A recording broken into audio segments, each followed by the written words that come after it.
Mr. Don Wee, last SQ, please. You have an SQ? Or you want to ask your next question? Yeah.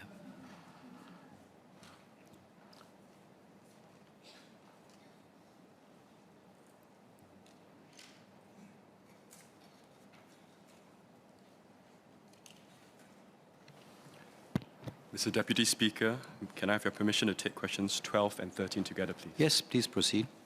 Mr. Don Wee and Mr. Satyandi Supat had asked if MAS will consider reviewing the deposit insurance coverage limit. Associate Professor James Lim also raised a related question for the next sitting.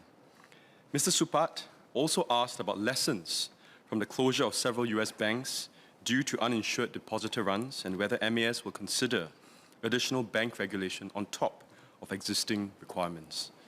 My response will cover the questions from all three MPs for today's sitting and the next, and if adequately addressed, Associate Professor James Lim may wish to withdraw his question. Let me first make a basic point. Deposit insurance is not the primary way in which we safeguard the interests of depositors, be they small or large. The recent stresses involving banks abroad remind us that a safe and resilient banking system is underpinned most fundamentally by a combination of preemptive safeguards. These include sound regulation, rigorous supervision, proactive cross-border cooperation, and effective governance and risk management by the banks themselves. So we put a lot of store by these preemptive safeguards here in Singapore.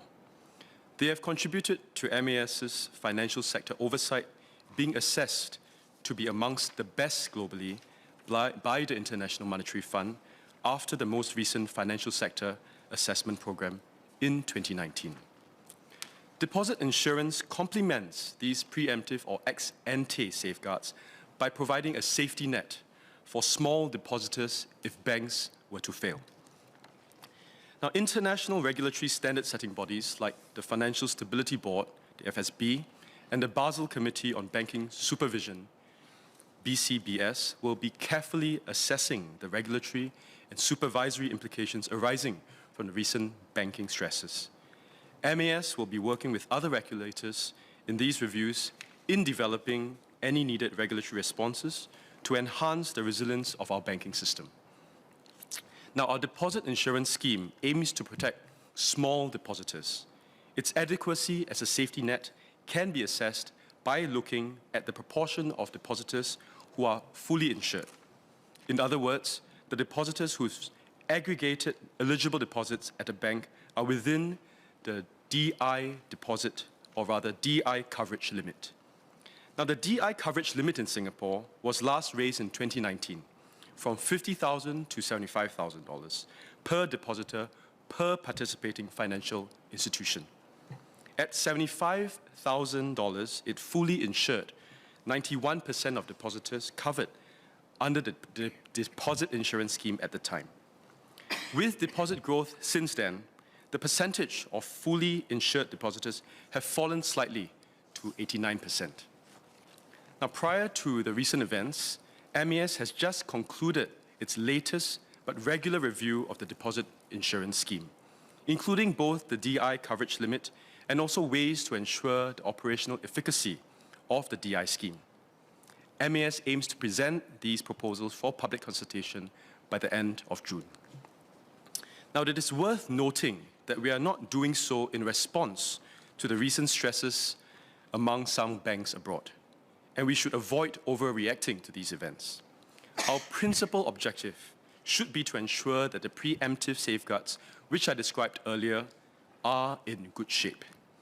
We will also have to adjust the nominal coverage limit for the deposit insurance from time to time. However, raising the proportion of deposits that are fully insured, or in other words, to cover large depositors, is not without cost to banks, which will often ultimately mean costs borne by bank customers themselves. So each adjustment to the deposit insurance scheme hence has to be carefully considered. Mr. Don Wee. Thank you. Considering the recent bank failures overseas, what has been the impact on the insurance premiums which members of the Singapore Deposit Insurance Corporation will have to pay? Second SQ, so should Singaporeans be concerned with the recent global failures of some of these banks overseas? Thank you.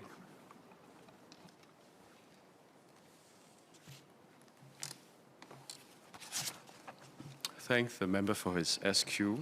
With regards to the impact on premiums, there is no direct impact because the annual DI premiums are computed based on the amount of insured deposits held by banks and for foreign bank branches, their asset maintenance ratio, which varies by the amount of eligible assets and eligible pledge assets which they hold in Singapore. With regards to his second PQ, I would like to re-emphasize that the recent events, the bank stresses overseas, has highlighted the need for robust stress testing by banks as well as rigorous supervision by regulators. Now, robust stress testing would of course help us to highlight any areas of vulnerability of individual banks by incorporating assumptions that are more reflective of a bank's risks. So that's one. The second is that supervisors also need to assess the rigor as well as the competitiveness of bank stress testing practices, and then, after doing so, then take the appropriate actions. Now, the banks also have to play their part. It's important for them to have robust and comprehensive contingency funding plans to handle liquidity problems, as well as a good communication strategy, because these things matter when there are stresses on banks, particularly in times of stress. So it is essential that our banks regularly review their operational readiness to tap on available central bank liquidity facilities. Mr. Saktiandi Supaat. Thank you, Mr. Deputy Speaker. First of all, I'd like to declare that I work in a financial institution and a bank. I've got two SQs, Mr. Deputy Speaker. First is in relation to MOS's answer just now. I have a concern in regards to MS's view and risk assessment in terms of digital bank runs in the future. I think things have evolved significantly since the last FSAP, as MOS mentioned in 2019. Things have changed in the financial sector and things have evolved in terms of digitalization in the banking sector. So what is MS's view and risk assessment of digital banking runs, or some people call it bank rush, in Singapore and the region? Second, the second SQ, Mr. Deputy Speaker, is in regards to raising the DI limit. I'm actually mindful of considering the deposit insurance limits because it could have cost implications, as MS mentioned, for the banking sector as well as Singaporeans. If so, what is the cost of this increased DI coverage limit? Whether the DI fund is adequately sized in terms of the pre-funding, and also whether MOS can actually highlight. Typically in other countries, for example, UK, it takes 7 days for a depositor of a bank to get the money cash back. For Singapore, for example, how many days would a depositor get if a bank goes bankrupt? Thank you, MOS, Deputy Speaker.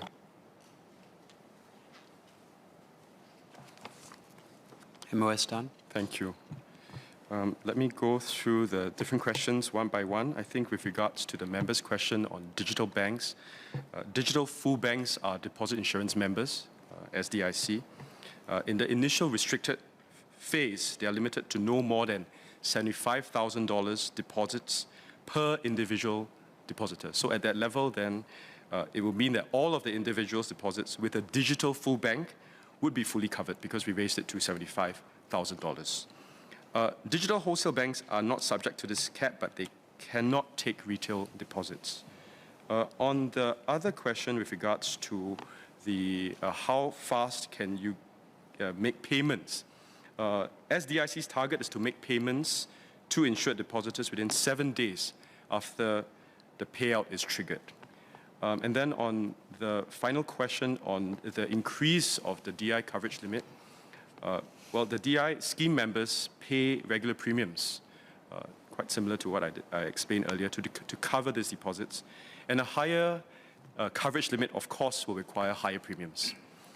This adds naturally to the bank's overall costs, which they will have to manage themselves, and then sometimes also pass on these costs to customers as a form, given that they are a commercial enterprise. They might do it through perhaps lower deposit rates, higher lending rates, or other fees. But I wanted to go into the final question, which is important, about the size of the DI fund. I would like to assure the member and members of this House that the DI fund is adequately sized. It is designed to meet a solvency standard of over 99.9%. What does that mean is that at this target fund size, the DI fund is able to make DI payments without losses at a confidence interval of 99.9%. Now, the target fund size is currently calibrated at $690 million, and the DI fund has approximately $570 million in total assets and continues to be built up as scheduled through annual premiums collected by member FIs. The DI fund may also borrow from MAS for payments to insured depositors. But I wanted to quickly come back again to the principle of this, that in a safe, resilient banking system, it is underpinned by a combination of preemptive safeguards. I mentioned sound regulation, rigorous supervision, proactive cross-border collaboration, effective governance, and the responsibilities of banks themselves. Deposit insurance complements these preemptive and ex-ante safeguards by providing a safety net for small depositors if banks were to fail.